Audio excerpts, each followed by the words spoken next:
lagi udah 19 menit. Oke, selamat pagi Bapak Ibu sekalian. Sehat ya, hari terakhir dalam sesi pelatihan. Karena besok sudah final. Nah, semifinalnya ntar sama mahasiswanya masing-masing. Mudah-mudahan sudah punya kontaknya ya. Sudah dibagikan? Oke. TUK-nya sudah janjian? Mau di mana TUK-nya? Belum. Nah, belum. Udah. Kan memerlukan alat, memerlukan bahan. Iya. Dan produknya kalau untuk dokumen itu dilampirkan. Kalau dalam bentuk misalnya gado-gado dipoto gado-gadonya gitu. Paham ya? Pokoknya Bapak Ibu ketika menguji kompetensi selalu ada 3 aspek ya. Apa? Proses, hasil, pengetahuan. Selalu gitu, mau dimanapun, mau siapapun yang diuji, 3 aspek itu harus dijadikan bukti. Gitu ya. Nah, nanti karena memang praktek mandiri ya. Jadi kenapa kami perlu foto? Satu memang membiasakan. Itu kan trainingnya ya, dari KPK. Memang itu. Mungkin KPK juga niru kita. Gara-gara kita di pelatihan dia. Karena saya ngelatih di KPK. Itu pakai foto, akhirnya semua kan polisi juga ngelatih juga polisi. Oke, jadi agenda kita hari ini pertama menuntaskan unit yang ketiga, yang kedua kita praktik mandiri, dan ketiga nanti kita persiapan untuk pendaftaran ACA. Oke, lalu yang terakhir perpisahan.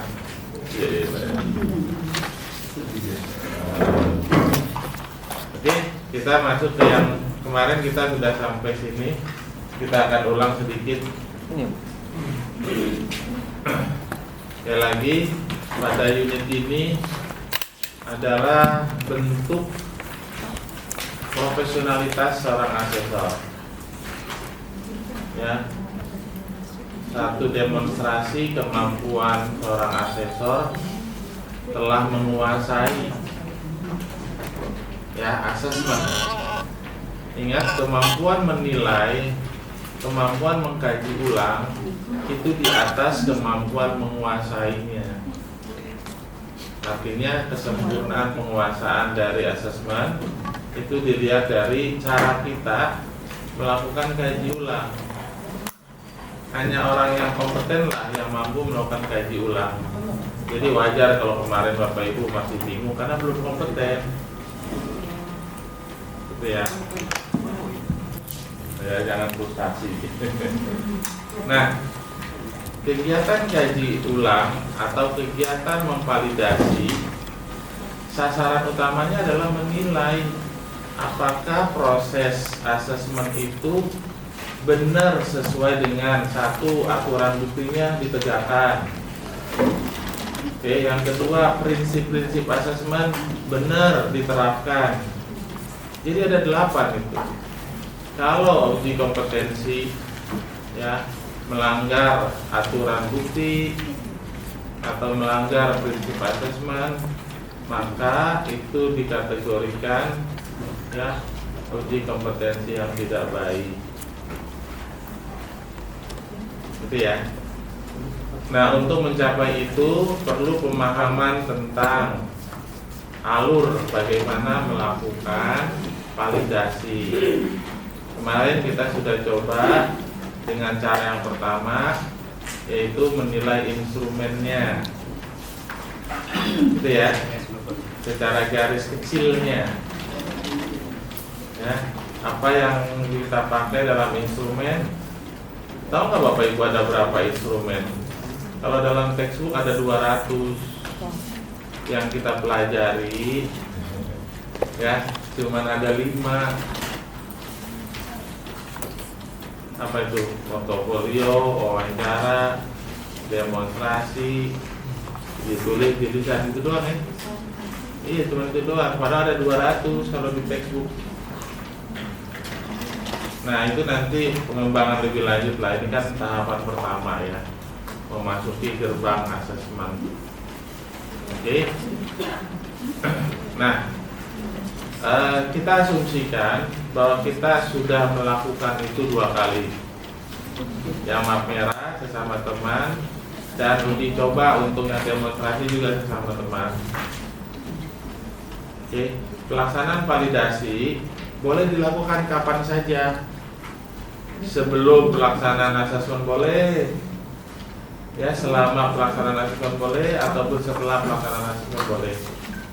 Dan penerapannya pun macam-macam. Di LSP saya, yang punya tanggung jawab memvalidasi ini bukan asesor, tetapi lead asesor. Siapa lead asesor? Idealnya adalah certified lead asesor. Berapa unit Bu? 9? 13.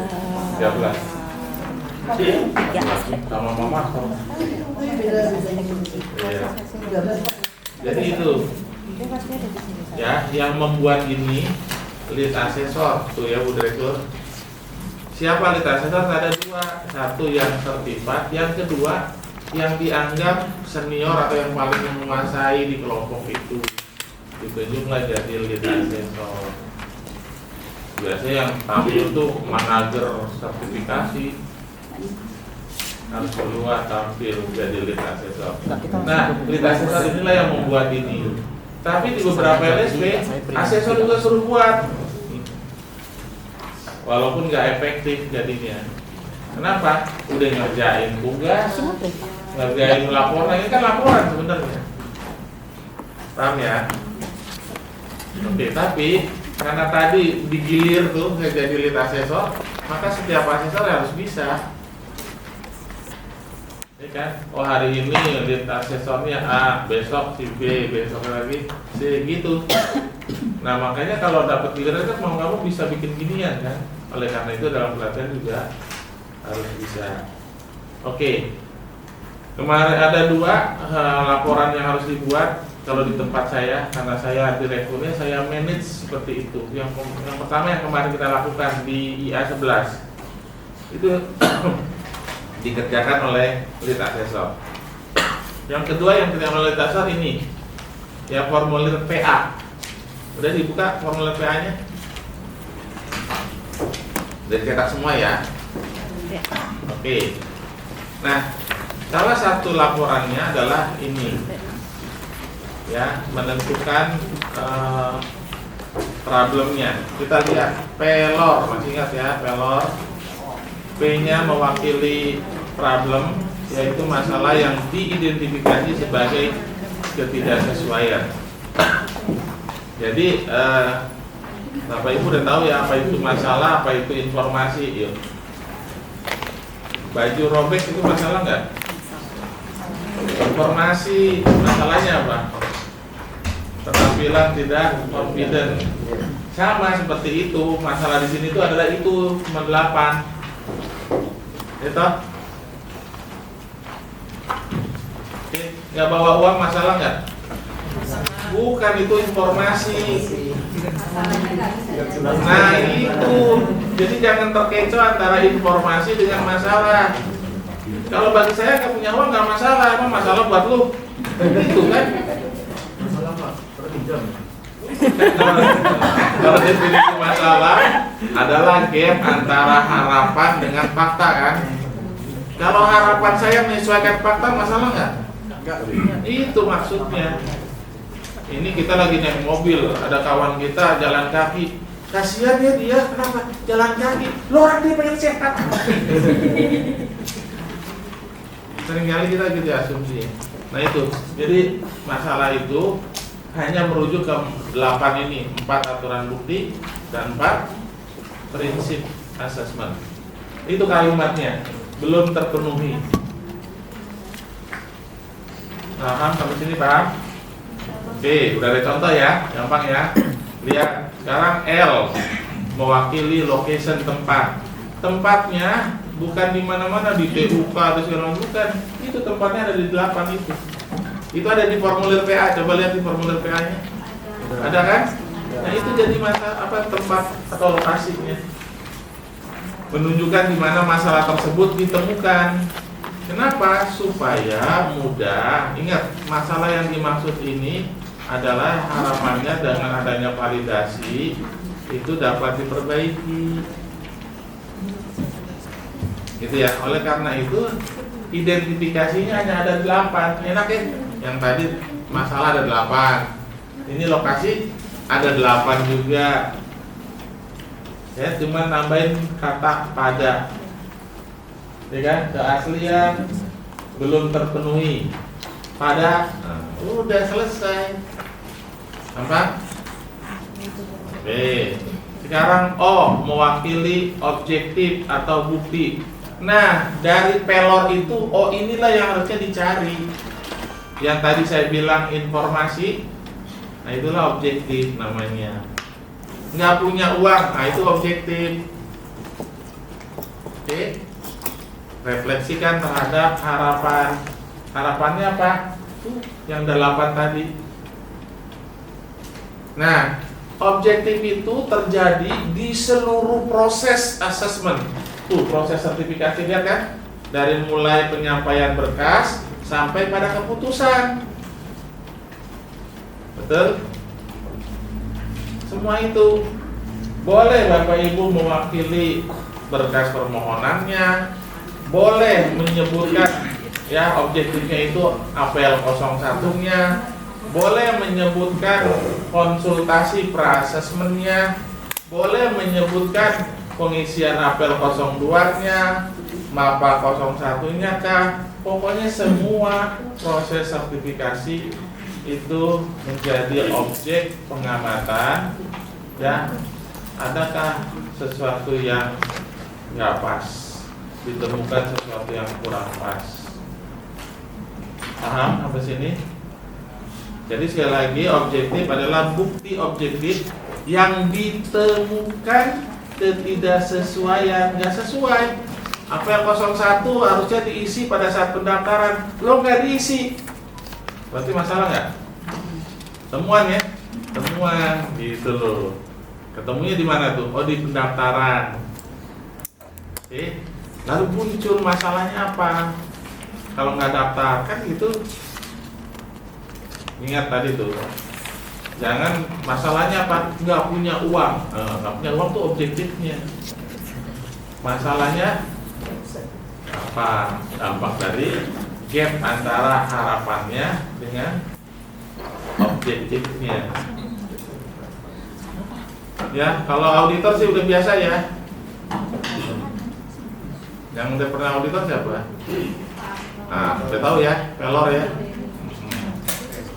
Jadi di sini tinggal ditambahin terbukti. Nah, jadi objektif itu bukti.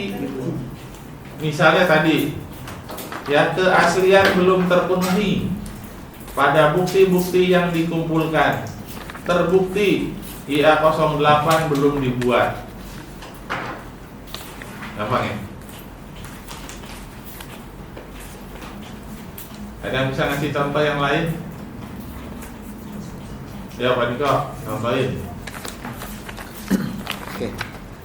Misalnya validitas belum terpenuhi pada proses asesmen, terbukti pada apel 01 yang belum lengkap diisi. Ya, boleh kan gitu.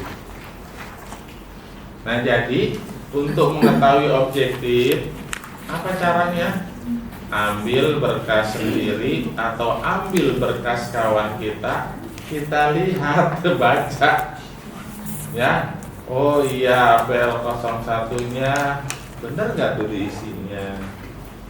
Oh, ternyata lupa dia memberikan rekomendasi, diterima atau tidak, kan gitu ya. Nanti kan bisa jadi kan objektifnya bukan hanya apel 1 belum diisi, bukan. Apel 1 belum dibuatkan rekomendasinya. Gampang kan? Nah, udah dibuatkan rekomendasinya, belum ditandatangani. Paham? Jadi bunyinya terbukti APL 01 belum ditandatangani oleh pihak terkait, kan gitu. Nah itu semua. Jadi dikoreksi satu persatu, lembar per lembar. Nah itulah memvalidasi. Sudah mulai kebayang? Ya, APL 02 harusnya dijawab kompeten atau belum kompeten, kan dijawab. Tapi sudah direkomendasikan, asesmen dilanjutkan. Apa itu temuannya? Ayo temuannya, ya APL 02 belum dijawab, udah gitu doang. Terbukti, kan gitu. Apa? APL 02 belum dijawab. Atau KUK-nya ada 15, yang dijawab cuma 10, terbukti. Nah, APL 02 ya belum lengkap dijawab. Wah, belum lengkap, udah dijawab, tapi belum lengkap. Gampang ya? Iya gitu. Ya, itu di pendaftaran, gitu kan? Lalu di pelaksanaan, di akhir kan asesor harus membuat laporannya. Itu kan ada AK 05. Nggak dibuat. Jadi temuannya AK 05 belum nah, dibuat. AK 05 laporan asesmen belum dibuat. Apa susahnya? Gampang ya?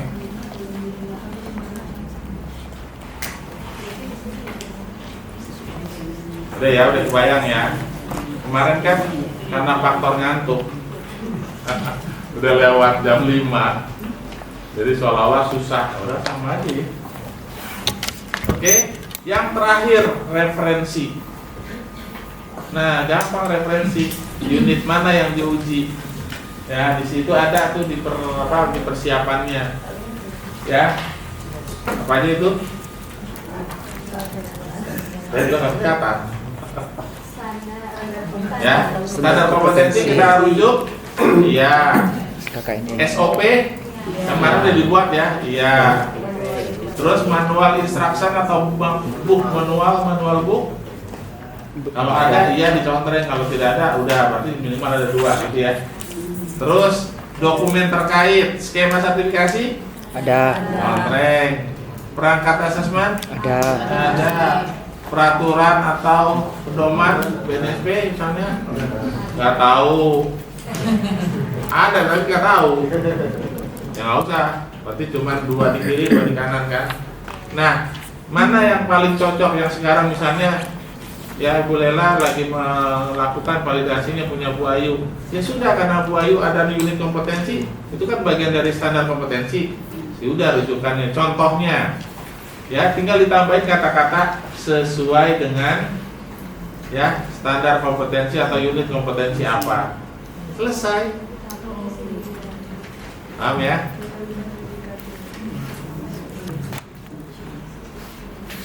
Ada yang kesulitan memahaminya, silakan ditanyakan. Jadi cuma ditambahin apa, kata apa? Sesuai dengan gitu. Ya.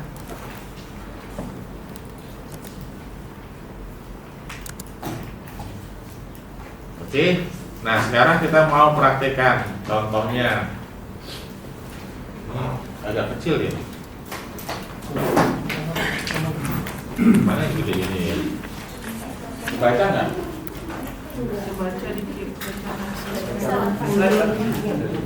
Atau yang di ini aja deh, yang di sini misalnya.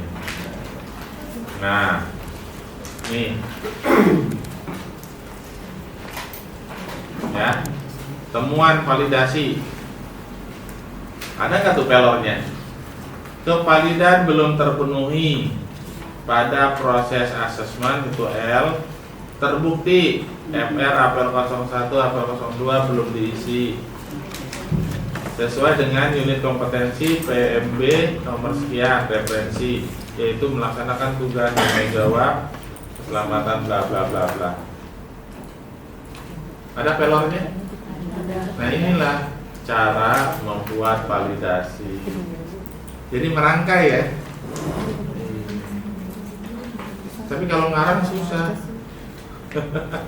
Ini kan cuma ngikutin doang, ilmu geser. Oke, jadi kalau dilihat di sininya tuh, nih validasinya nih di sini. Nah, ini dimerahin, ya di sini nih. Pak, bisa nggak nanti nggak ketemu? Ya bisa aja, makanya kalimat di dalam standarnya memberikan kontribusi. Ya tergantung kekuatan iman. Imannya gede, kontribusinya gede, kan gitu ya. Imannya sedikit, ya kontribusinya nggak ada. Wah susah amat, gitu aja repot. Nah. Oke, apakah udah selesai kalau pertemuan gitu? Belum. Karena kita belum membuat rekomendasi. Rekomendasi apa? Ambil yang objektifnya. Apa objektifnya? Terbukti FR apel 01 dan 02 belum diisi, tulis di sini dipindahin. Kata-kata belum diisi, belumnya diganti dengan harus. Ih, gampang bener. Gampang kan? Belum tinggal diganti harus diisi. Apakah udah selesai? Belum. Pindahin FR apel 01 02 yang harus diisi.